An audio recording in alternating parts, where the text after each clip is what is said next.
We'll move on to bridging infrastructural divide, digital skill and competencies gap for decent jobs, because as the earlier presenters have mentioned, that we really need to have continuous learning, because monitoring the trends of how the digital world is going, so that we can always, bridge the gap for the decent jobs that are there to come.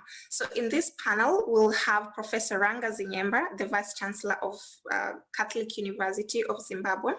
We'll have Ms. Peggy Sefolosha, President of SILAJ and GU's Presidential Head of GU's Humanitarian Aid and Charity Operations Affair, Democratic Republic of Congo. And we'll have Ms. Dana Chokran, the co-founder of Strachan Limited, all the way from Israel. The moderator for this session will be Bora Kamwanya. I will just introduce the moderator a bit, yeah? She has worked with different diaspora organizations such as the ACP Young Professionals Network, the Africa-Europe Diaspora Development Platform, and Wajibu, among others, and periodically advise the EU, the AU, and the AN, ACP, among other topics such as youth inclusions in all spaces. Since December 2017, Bora is serving an executive committee of the Pan-African Youth Union as Deputy Secretary General in charge of diaspora affairs. Bora organized and took part in different youth conferences and high-level panels in Africa, Europe, and the Caribbean. Bora was also a part of the United Nations Lisbon Plus 21 Task Force and is currently part of the Commonwealth International Task Force organizing the Commonwealth Youth Forum. Bora is an active member of the African Union Diaspora Youth Initiative convened by the African Union delegation to the EU. With that, I will leave you to moderate the next panel, and you have the floor, please. Thank you. Thank you, Cynthia. So good morning, good afternoon, good evening, ladies and gentlemen. Welcome to the virtual Grand African Initiatives Youth Summit 2020. This Youth Summit is the first of many to come, and hopefully the next one will be physical and COVID-19 will be gone. We are live on Zoom and YouTube, and we have participants connecting from all over the world. My name is Bora Kamwanya, and I have the immense honor to moderate this session on bridging infrastructural divide, digital skills, and competencies gap for decent jobs. The digital divide is a manifestation of exclusion, poverty, and inequalities, and continues to be exacerbated due to the effect of unemployment, poorly functioning digital skills, program and socio-cultural norms in some economies, depriving many youth of access to digital services and benefits. Poor communities have limited access to training in digital technologies due to high cost and a lack of infrastructure, ranging for intermittent supply of electricity to limited availability of ICT facilities. Poor attainment of digital skills result in limited access to the opportunities that can be derived from possessing the skills. Digital skills provide the less fortunate a catalyst breakout of the cycle of poverty and empower themselves. Today, we have the honor of discussing this topic with distinguished panelists. We have Mrs. Peggy Sefolosha. Mrs. Sefolosha is president and founder of SILAJ Association, a non-governmental organization based in Switzerland and DR Congo, which aims to promote education, international solidarity to help vulnerable population and the emancipation of women through training and reintegration. Mrs. Sefolosha is also the presidential head of Global Union Humanitarian Aid and Charity Operation Affairs. Welcome, Mrs. Sefolosha, and thank you for being with us.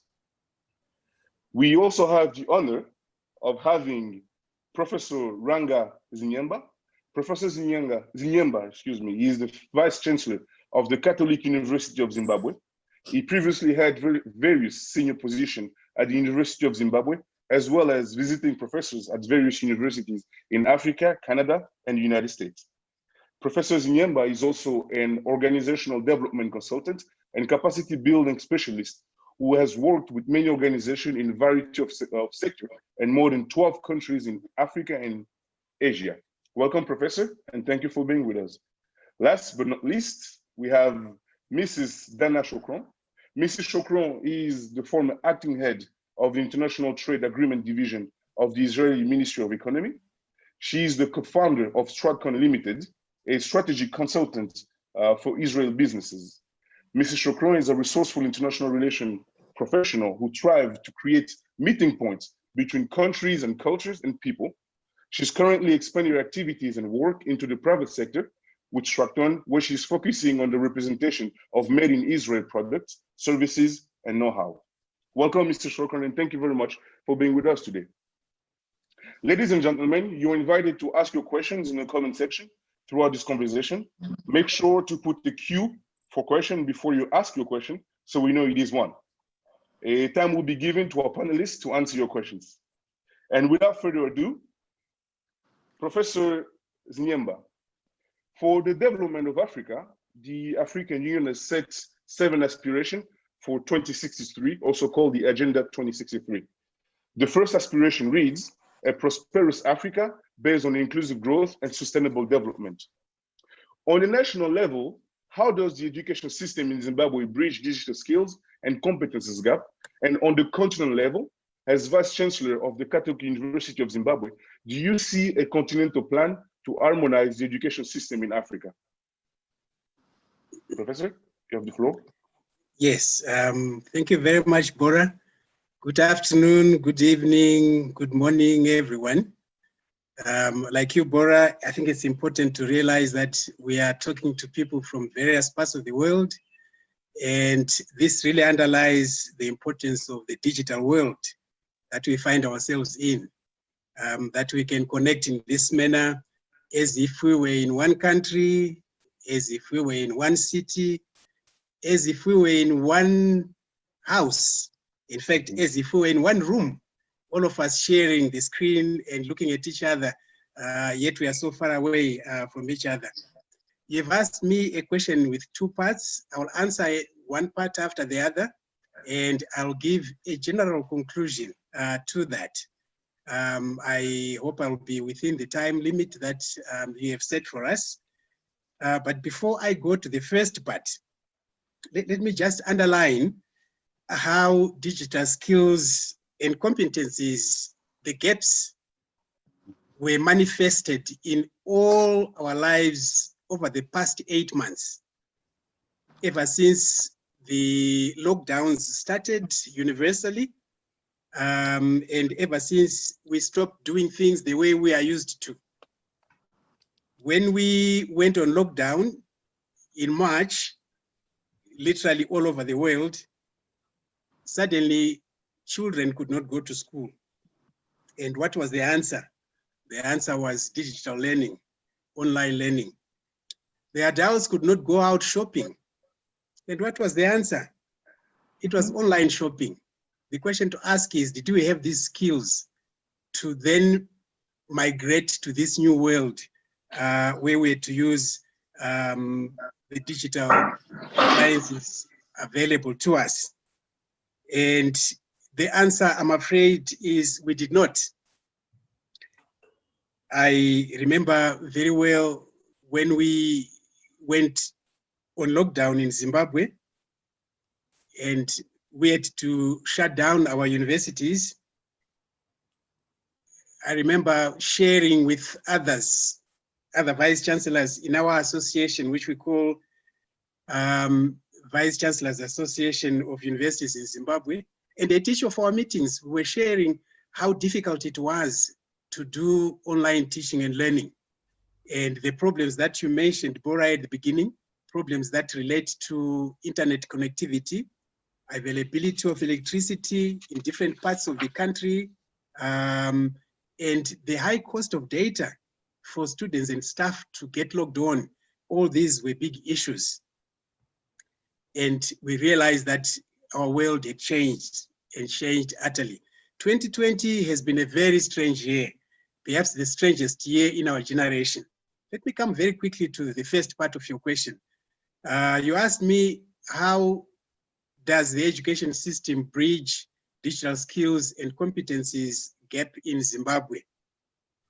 The government of Zimbabwe 2 years ago carried out a critical skills audit.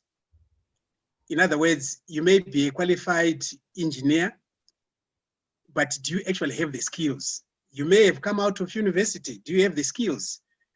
And let me underline that this was done before COVID, 2 years ago. They looked at 6 sectors or clusters, and out of the 6, only 1 had a positive outcome. All the others were negative. In other words, yes, Zimbabwe has got 23, 24 universities churning out graduates every year. We've got polytechnics, we've got teachers' colleges. All these are institutions, tertiary institutions of higher learning, and we've been churning out graduates. But when the critical skills audit was carried out, it was realized that there were deficits in almost all areas. For instance, in engineering and technology, the deficit was 94%. Natural and applied sciences, 97%. Agriculture, which is the mainstay of our economy, 88%. Medical and health sciences, 95%. And that's 2 years ago. Imagine what happens then when we get into the COVID era, beginning of this year. Applied arts and humanities, 18% deficit. The only area out of the 6 that we did well was business and commerce. And we had a modest 21% surplus in terms of the skills. So you can see that the critical skills audit that was carried out in Zimbabwe did indicate that, yes, we may have graduates coming out of our universities and polytechnics, but the skills are actually lacking. I'll come back to recommendations in all these areas. Let me come to part 2 of your question, Bora. What are we doing Africa-wide in order for us to be able to get sustainable growth and sustainable development to meet aspiration 1 of Africa 63? Well, there are efforts at the moment to unify the education system in Africa in order to meet that aspiration. Member states of the African Union agreed to harmonize qualifications coming out of our various countries as part of the effort to reach that aspiration. In other words, we are hoping that we'll have recognizable common standards and quality frameworks. In 2019, the Addis Ababa Convention for Mutual Recognition of Degrees and Certificates. In other words, if you get a student coming out of Nigeria, coming to Zimbabwe, that student should have qualifications that are easily recognizable and accredited. And then we share continental-wise these qualifications. And then we'll have the enhancement of comparability among all these graduates coming out of our institutions. And the diplomas will be recognized all over Africa. The idea being that we get an integrated Africa as part of our transformational process for the continent.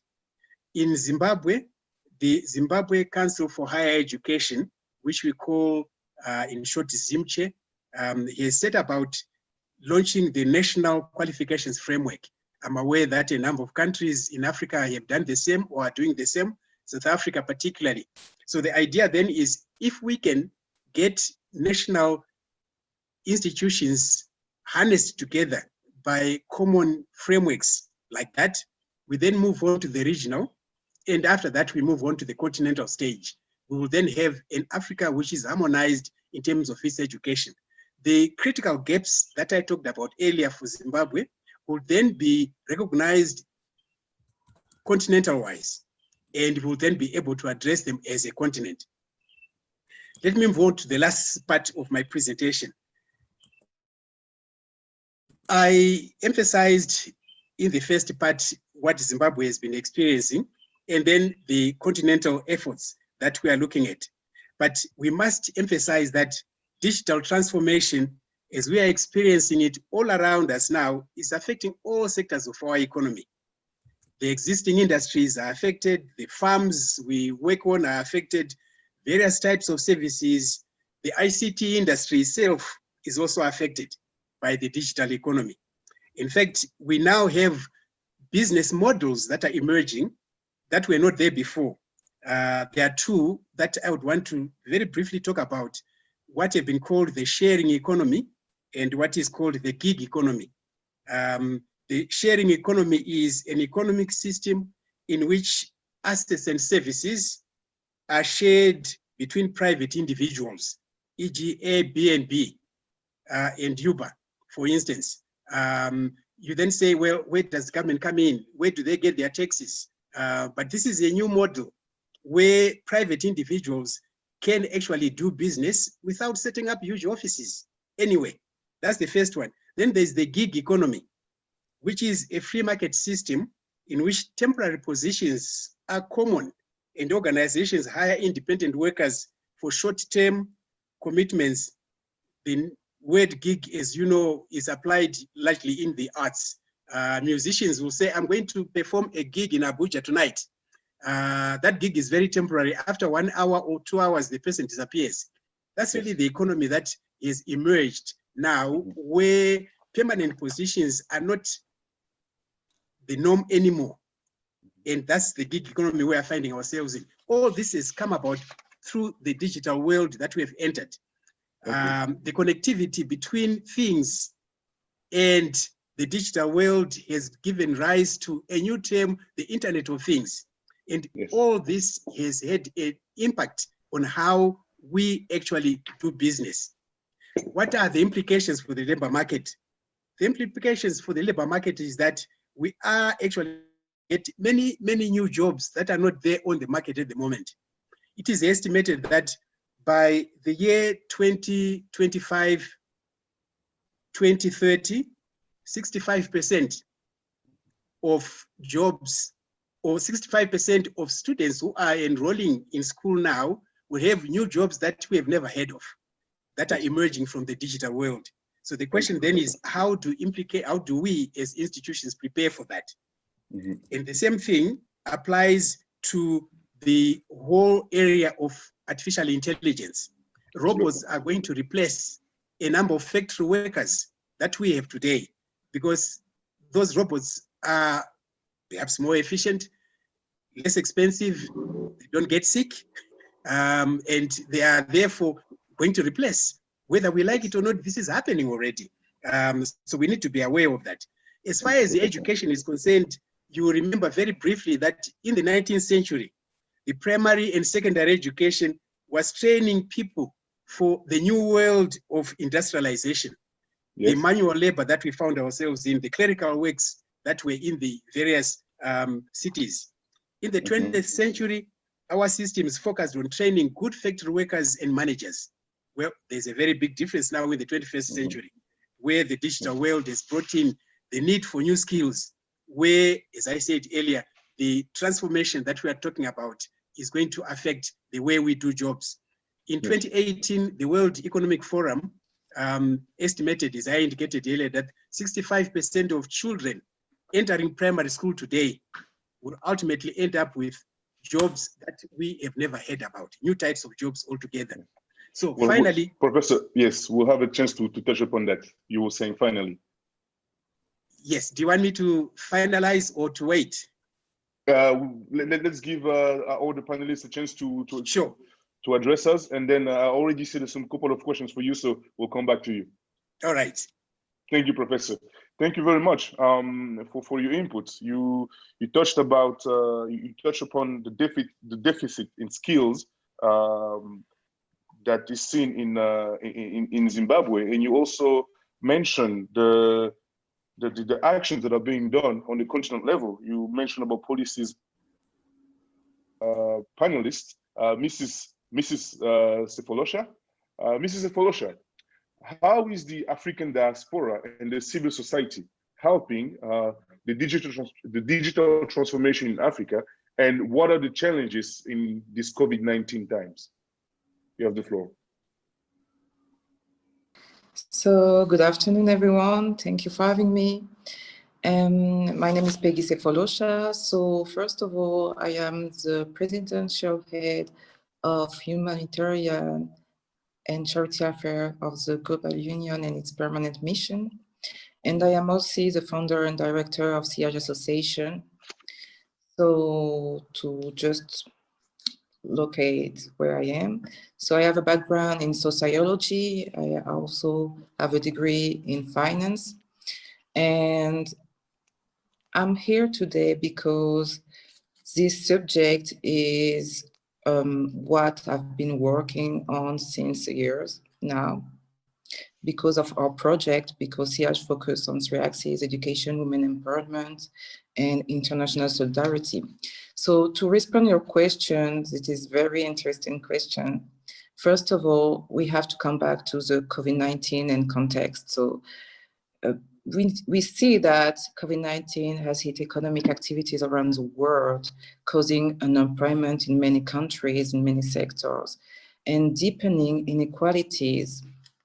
So for the African continent, it is very, very big issue because it's all the more complex due to the fact that the economic growth was not generating enough jobs already before the crisis.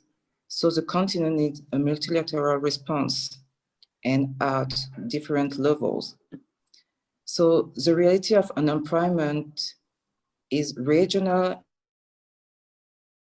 education system, use people who are with or without qualification, use people with jobs in the formal or in the informal sector. Added to this, there is difficulty faces by young people affected by complex emergency and conflicts, and young people who live in rural economy, and also young people who are left out and living in the street. So regarding the civil society role in this context, as I can just say that the Global Union role is to make sure that the civil society as a third sector of society is sitting at the table with government and business, and that the outcome is really to benefit young people of Africa. So the importance of this partnership is very actual, because it has a role in advancing ideals and support their efforts in achieving sustainable development. We are responsible and promising actor of co-development. We contribute to strengthen transparency and accountability in policy and program of sustainable goal. And thanks to our supranational positioning, we can positively influence several spheres by bringing a specific perspective to the problem of youth unemployment, digital skills, and competence gap. So our goal is really to have a specific and adapted response throughout the project cycle and meet the objective of development policy, incorporate development strategy by including the humanitarian dimension in the value creation chain. So education is a priority of many NGO and organizations. At the Global Union, we constantly defending young people in school who feel sidelined because the training offered is out of touch with the need of the market, which is supposed to respond. In Africa, university train young people for job of the past instead of training them for the job of the future. This shows that Africa is not prepared for the abrupt change in job and skill required for decent work. Youth employment is vulnerable, and they often end up in informal employment channel and even cybercrime. There is an urgent need to review curricula, restructure training, and reflect on appropriate development model in Africa. The best investment is to reorient the labor market toward digitalization, and innovation through education. And this will require a deep reflection among the Global Union, young people, leader, ministry, recruiters, expert consultants, we need to accurate labor market data because we need to provide specific solution to unemployment in each country of the continent. So regarding the diaspora, so I would like to say that regarding the diaspora, that we have a role to play, including myself.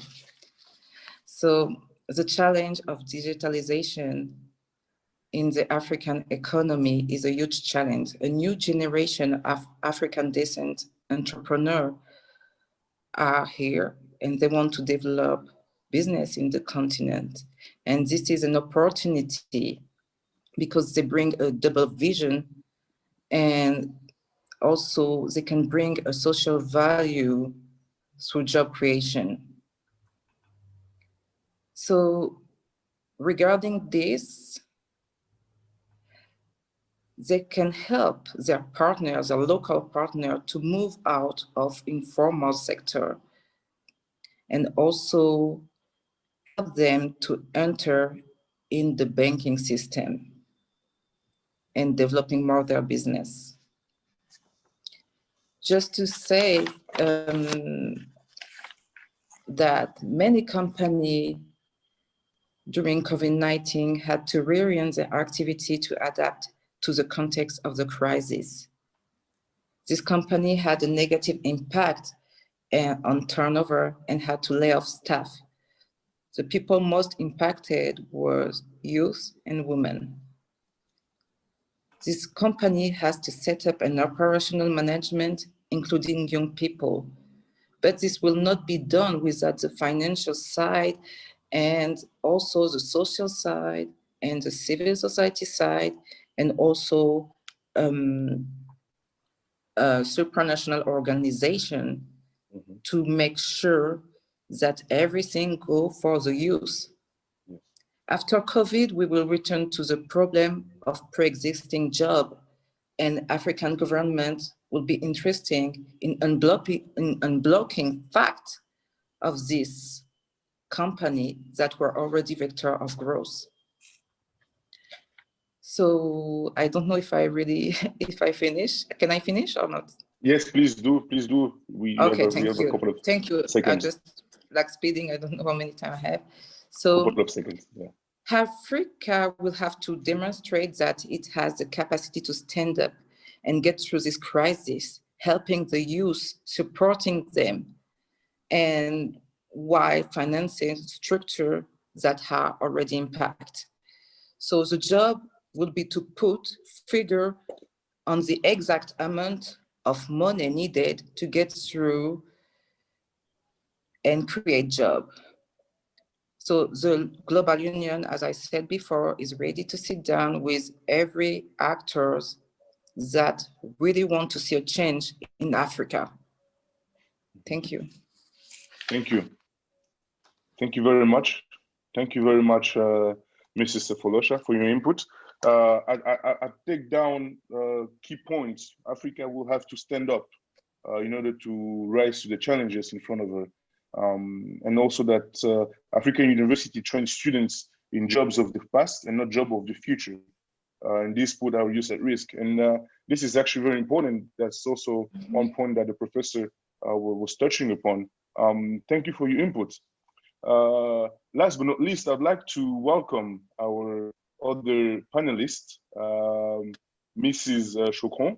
Mrs. Chocron, can you tell us what Africa can expect from international partners at large to achieve its goals in terms of bridging infrastructural divide? And linked to that, and from your personal experience, what are the lessons learned from Israel's development? You have the floor.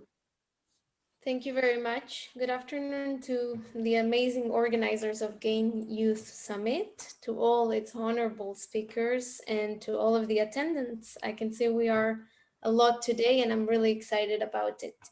So I want to thank you, first of all, for giving me the opportunity to undertake the path of youth empowers youth, in my case, as you can see. So beyond what Bora has mentioned about me, let me tell you that for some reason throughout my whole journey, from the military service, during the ministries and until now, I have always come across the beautiful African culture and people again and again. It must be an inherent attraction or something like this. But I knew it when I actually left Ghana after my first positioning over there. And I actually posted on my social media, I was leaving Ghana, but Ghana wasn't leaving me. I knew that I wasn't yet done. And so now I'm doing certain things to come back to that now through the Global Union and other initiatives. So as you directed this question to me, I can say that international organizations do much to bridge between African populations and the rest of the world. And Mrs. Sefolosha actually has pointed out a lot about the Global Union. So I'm not going to go over it all again, but also I adhere to her point of view that youth in Africa shall know exactly how to make the best of these opportunities and the new jobs that the professor was mentioning earlier as well. So I can think of a few very practical tools that I recommend keeping in mind and using to add value to yourselves and to bridge this competences gap that we are talking about. So first of all, something that I've been observing and admiring very much among young Africans is that they happen to be much more oriented in their choices by the practicality of them, which is great. The straightforward practical mind is something that I haven't seen much or perceived much in other countries, in the countries that we call the developed countries, for example. Having worked in the past to represent international partners, for example, Mashav, Israel's agency for cooperation and development in Ghana, I learned that I actually do not adhere to this way of definition, developed and underdeveloped countries. I understand that the criteria of development is legitimate, objective, and scientific, but I do know that these terms have been inclined to be rather subjective and filled with connotations.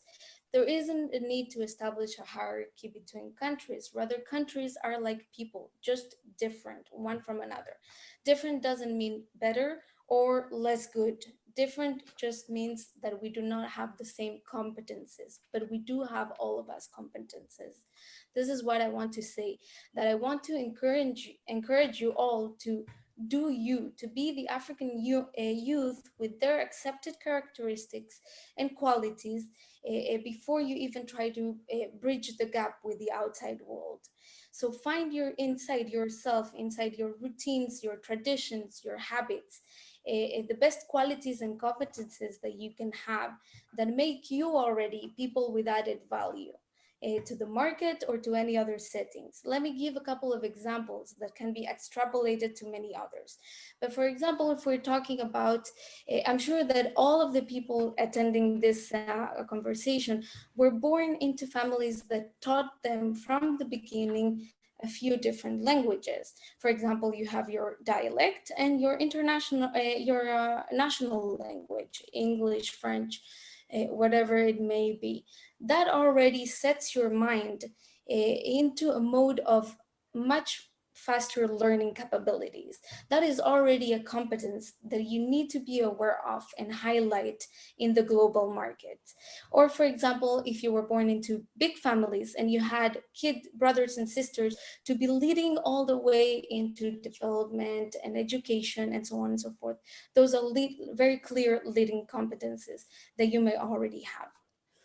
So second of all, in parallel to holding tight to your roots and traditions, I want to fiercely recommend also staying open-minded. And this is the connection to the international organizations.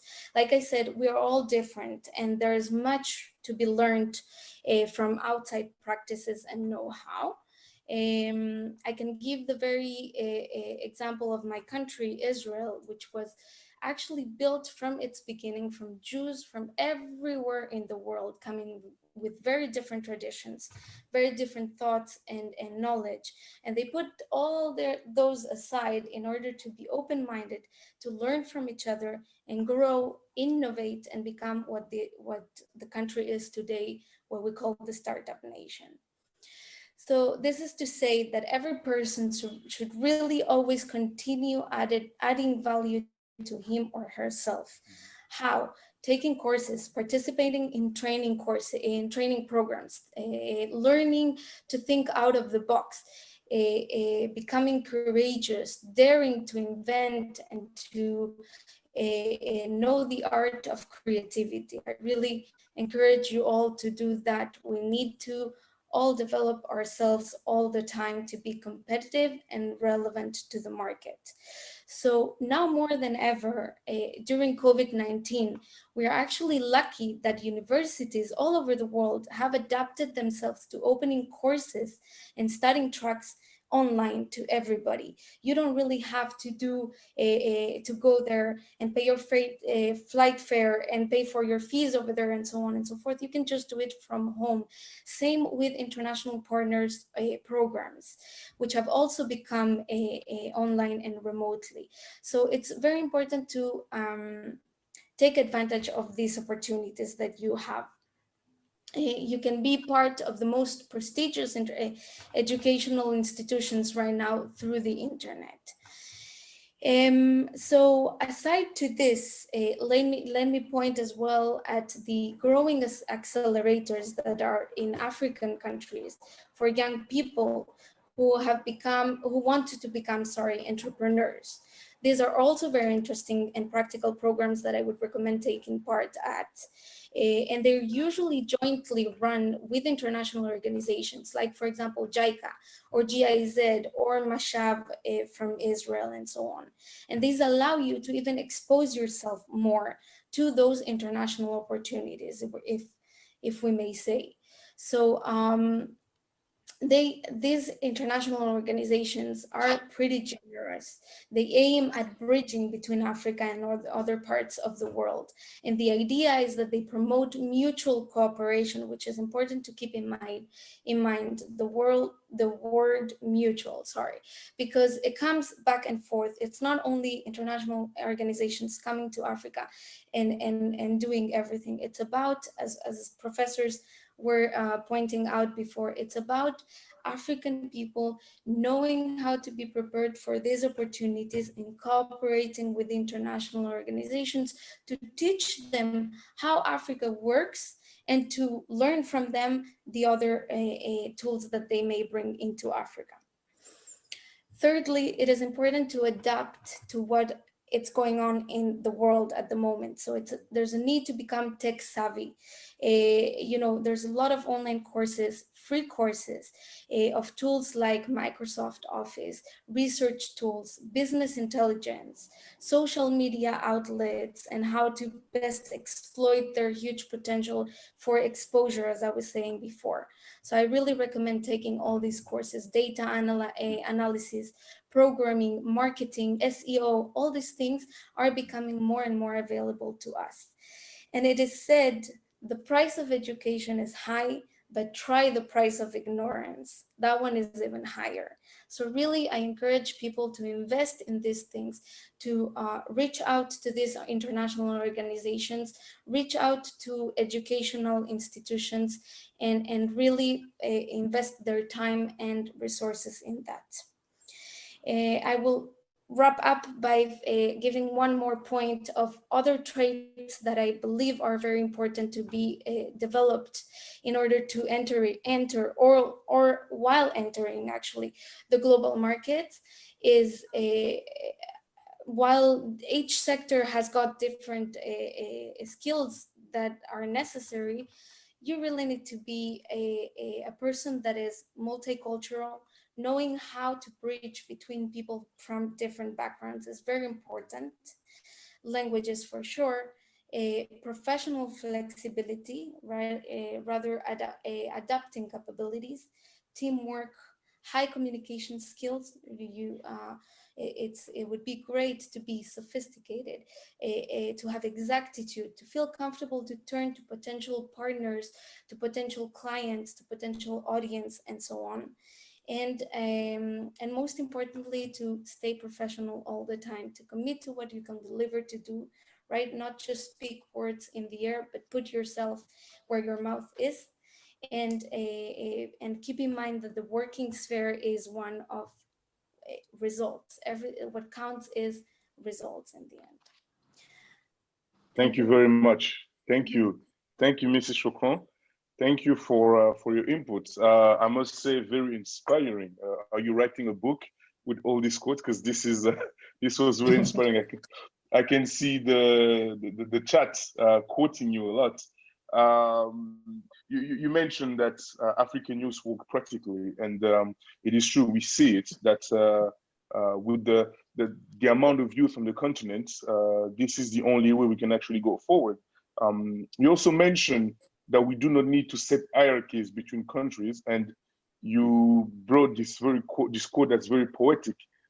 Countries are like human; they are different, and that we need to add values to ourselves before asking people to bring value to ourselves. And these are very strong and powerful words. Thank you very much. I will go for questions in the comment section. We have 3 questions. The first one is for Professor. Among the 2 types of economics you mentioned, Professor, which can best suit Africa or is sustainable? And the second one is also for Professor. Thank you for your presentation. However, I have a question. How and when do you think Africa will recuperate to its economic level before COVID-19? And the last question so far is for Mrs. Sefolosha. Yes, Sefolosha.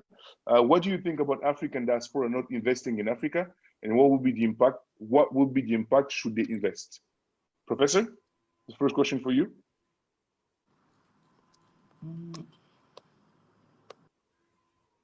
Do we have Professor there? Yes. So I will repeat the question.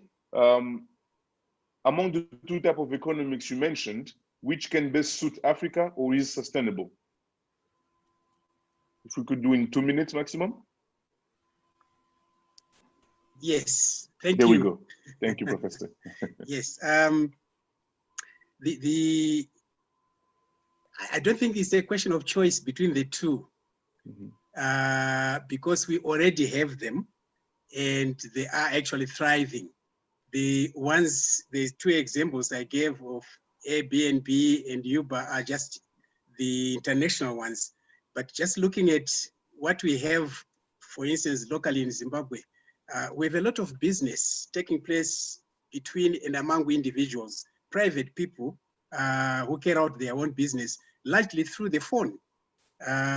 Therefore, it's not really a question of which is which, but I'm also discovering that more and more businesses are moving towards the gig economy, where you cut down costs by not tying yourself unnecessarily to the kinds of things that we are used to in the past, heavy infrastructure, for instance, or a lot of staff who are permanently employed, whether you have got a job for them or not.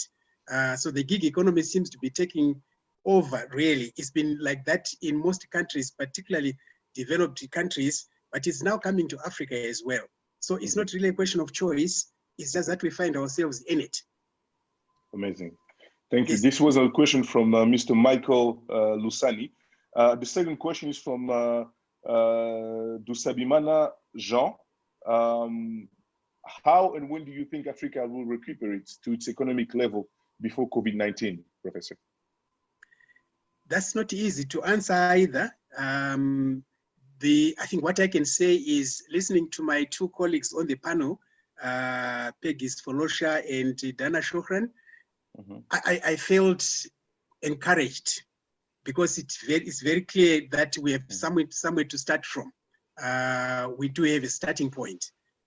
If we could, for instance, begin to revise our curricula right from kindergarten all the way to university, and build into that digital skills, we build into it the new technologies, science subject, subjects, mathematics, engineering, right from the tender age of kindergarten all the way, we'll be finding ourselves moving in the direction that we want. The other very clear one is we need to introduce technoparks, industrial hubs, technological hubs at our institutions, schools, colleges and universities, and finally to assist everyone to get into the mindset of lifelong learning, because things change so quickly in the digital world. If we do that, it will be easy for us to operate within the COVID era and more so after COVID, and bring Africa to what it used to be and even better, in my view. Absolutely. Absolutely. Thank you very much. The last question is from, again, Mr. Michael Lusani. This is for Mrs. Sefolosha. What do you think African diaspora, what do you think about African diaspora not investing in Africa? And what will be the impact should they invest? Mrs. Sefolosha? Oops. Yes. It's okay. Thank you for your question. This is very important question. So I have the same question also. So I think that the people from the diaspora who are not investing in Africa are missing a huge opportunity for them to be part of the economic transition, to be part of the change, and to be part of the future that their parents were dreaming of for Africa, that the future that we want for our son and daughter, and that also that they are not like, they don't have conscious of the potential that this continent have and the role that it can play regarding their dual culture, multicultural, that they can help in the transition. They have a huge role in investing there to maximize the fact that the resources are going directly to the young people and the population in general. So this is my point of view. Thank you. Thank you. Thank you. I would just like to, on this part, that was a very interesting question and very timely one. The level of investment of diasporas in Africa is actually very considerable. We're talking about $22 billion US invested by Nigerian diaspora just in 2017. But of course, we need to find ways to better use this remittance that's sent back to the continent. Thank you very much. Thank you very much for answering the questions. I have a question for all our panelists now. To bring change we thought to have in Africa, do you think that this kind of platform is the best way to go there?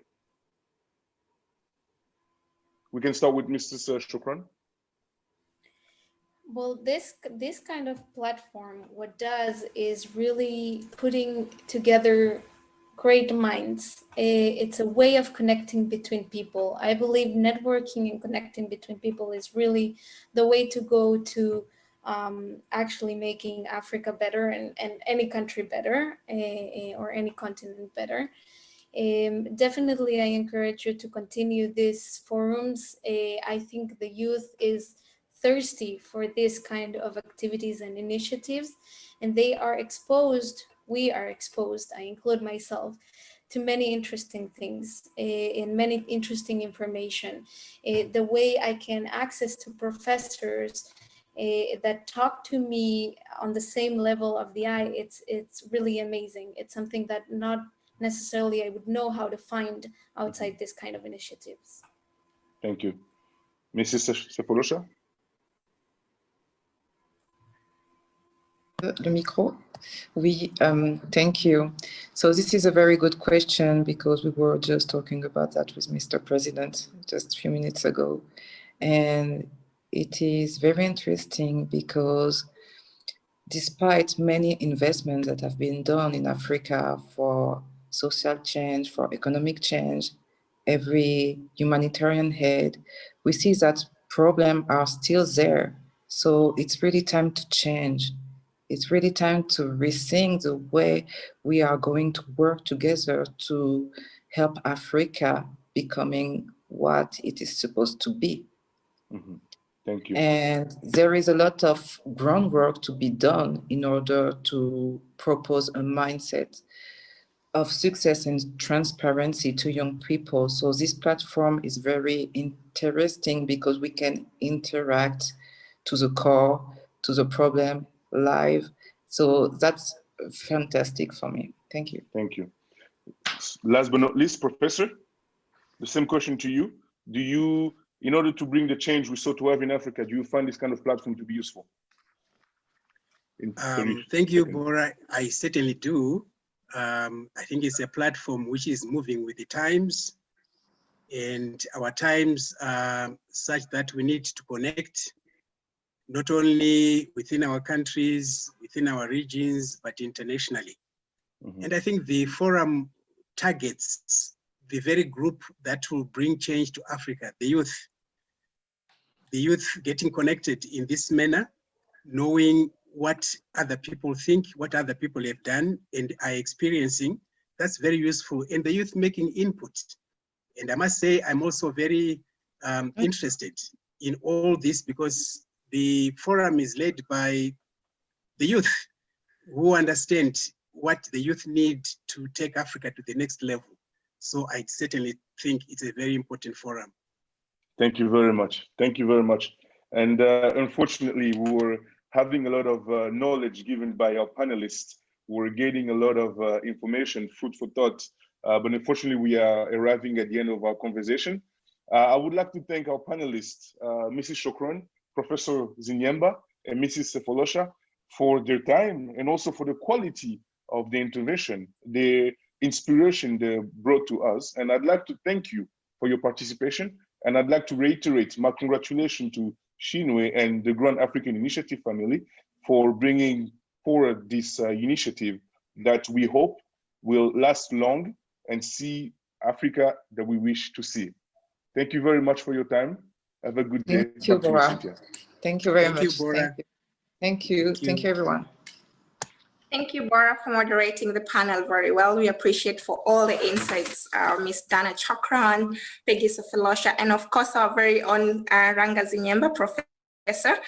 I remember you and I remember all the words that you talked to us, and you know, such opportunities, such platforms are a way for us to have that conversation on how to develop Africa as youths and of course the older generation. Thank you, everyone. Our programs seek to achieve sustainable development by igniting the positive energy of the greater segment of Africa's population, the young men and women. Grand Africa Initiative, GAIN, promoting youth empowerment for development. Join us for a greater impact together.